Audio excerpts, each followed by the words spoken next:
Ter contato com a natureza. De acordo com os médicos, essa ação pode melhorar as condições de quem está em tratamento. No distrito de Jundiapeba, pacientes do Hospital Dr. Arnaldo Pezzuti Cavalcante sentem benefícios por ficar num local arborizado. A unidade foi construída para tratar a hanseníase, uma doença contagiosa que obrigou os doentes a morar no complexo. Por isso, ele virou praticamente uma cidade. E parte da área é de proteção ambiental por causa de trechos do rio Jundiaí.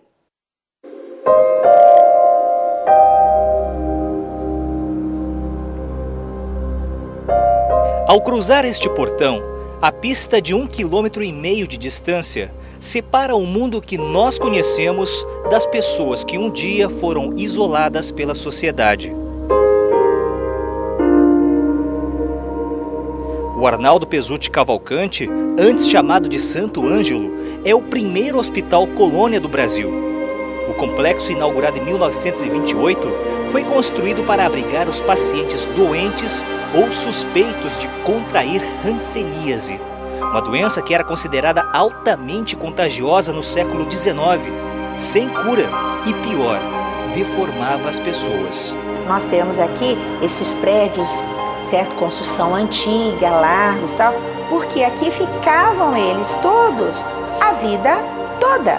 A partir do momento em que fosse feito o diagnóstico, que houvesse a suspeição de que você era portador da Hansen, não interessa se você é rico, pobre, certo, feio, bonito, preto, branco, não interessa, certo?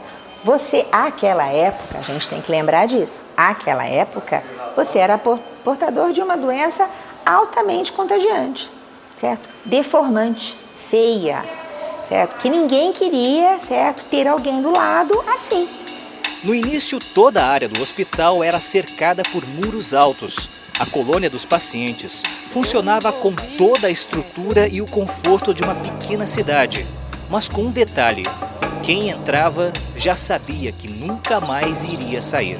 Você vive numa condição boa, onde se oferece tudo.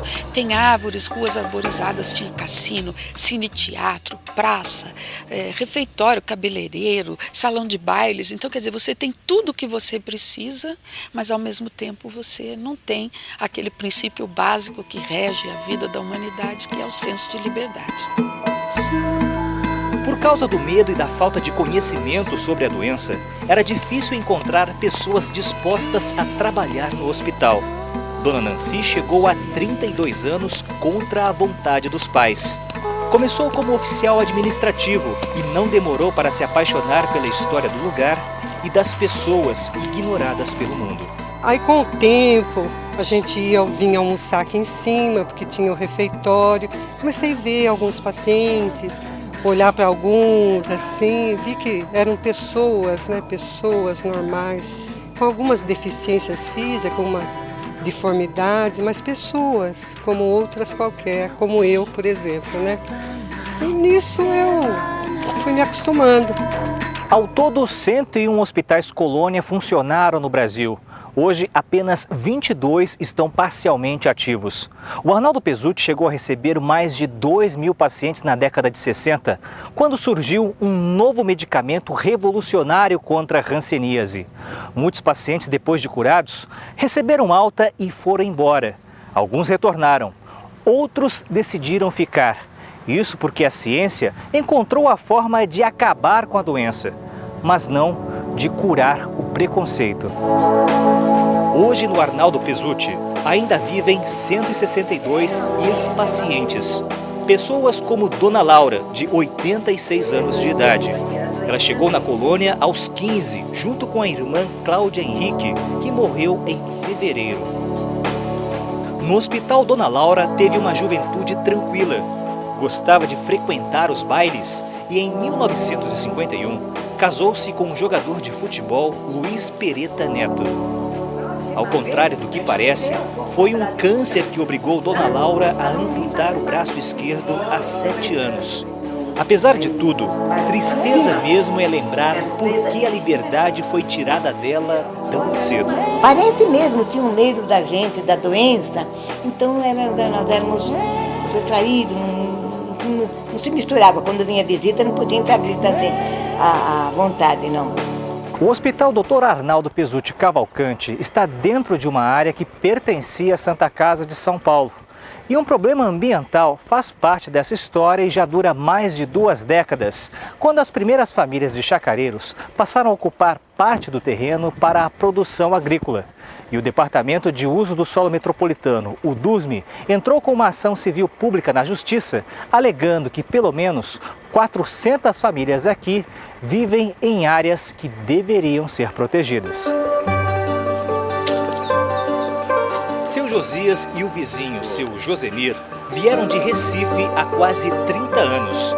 Trouxeram a família e os dois transformaram a produção de hortaliças num bom negócio. Os moradores fundaram até uma associação, a de produtores rurais de Jundiapeba e região, que realizou o cadastro de pelo menos 1.800 pessoas. O sonho era regularizar a situação. Mas a má notícia chegou em setembro, quando a mineradora Itaquareia anunciou a compra do terreno e deixou claro que todos os chacareiros deveriam sair.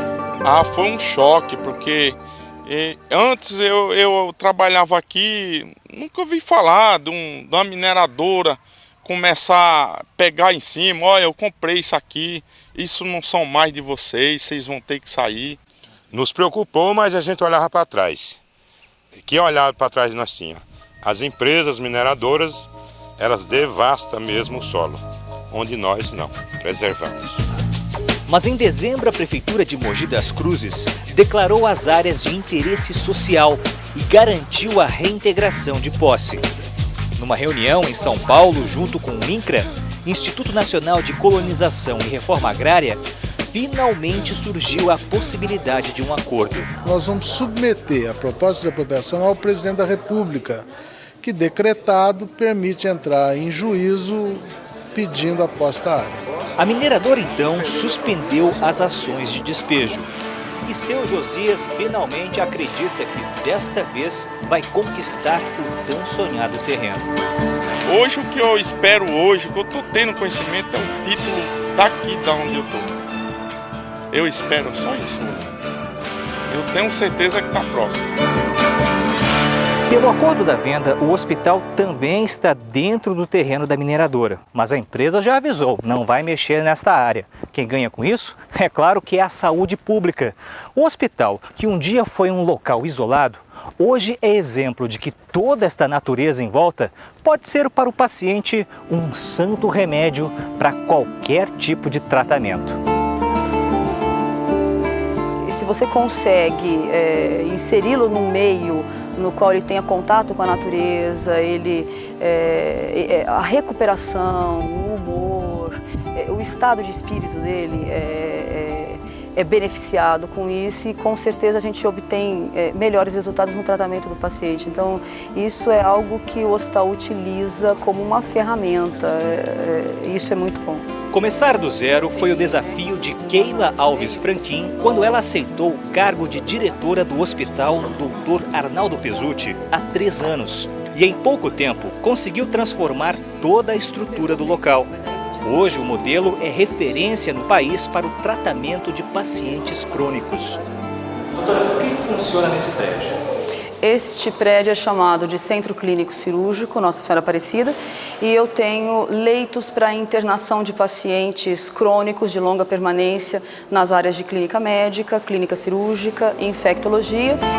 Mas é na maior ala do prédio que funciona o projeto Quando a UTI é o Lar, destinado a pacientes que têm um período longo ou indefinido de internação.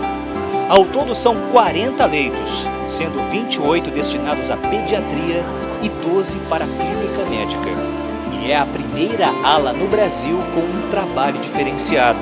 Se os pacientes não podem ir até a natureza, é a natureza que entra na unidade de terapia intensiva, através de fotos de paisagens e animais do fundo do mar.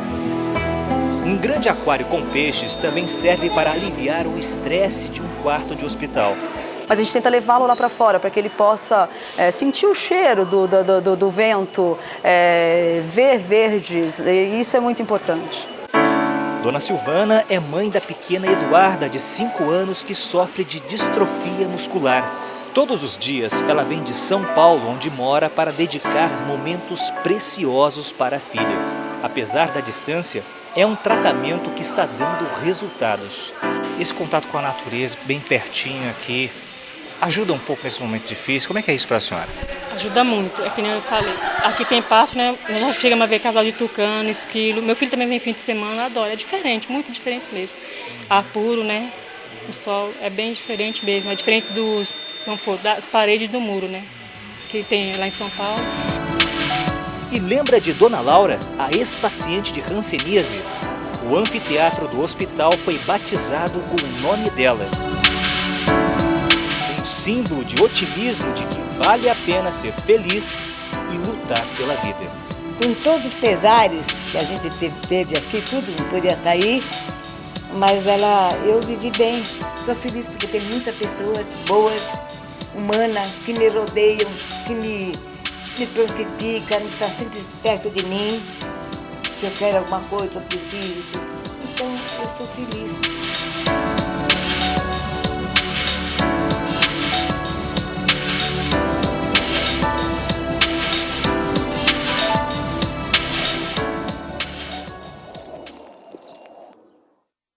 Depois do intervalo, hanseníase hoje tem cura e uma das formas de prevenir é justamente manter em boas condições o saneamento ambiental. É num instante só.